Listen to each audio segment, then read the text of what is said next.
Amnesty International ayaa ku tilmaamtay inuu yahay meel aysan qiimo ka lahayn nolosha iyo sharafta aadanuhu. Waa xabsi aan aqoonsanayn mid ka mid ah qawaaniinta xuquuqul insaanka.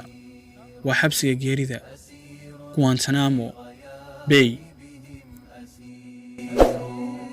أسير في سجونهم حقير. xabsigan ayaa ku dhex yaala saldhig ciidamada Mareykanka ay leeyihiin oo dhaca gacanka Guantanamo ee ku yaala wadanka Cuba. Saldhigan ayaa waxaa wadanka Mareykanka looga kireeyay kaliya $200 oo uga kireeyay madaxweynihii Cuba sanadii 1903 isagoo mahadcelin uga dhigay doorkii weynaa ee dowladda Mareykanku ka geysatay dib u xoreynta dalka Cuba. على الرمضاء يلفحني الهجير.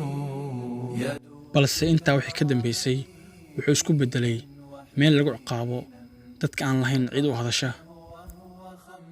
sanadii 2016 madaxweynihii Mareykanka xilliga Barack Obama ayaa ka codsaday golaha Congress-ka in albaabada la isugu dhufto xabsigan si meesha looga saaro malaayiin dollar ee sanad walba ku baxda iyo in sidoo kale dib loo soo celiyo sumcadda dalka Mareykanka ee ku dhuntay jaraa'imka waaweyn ee laga geysto gudaha Guantanamo Bay.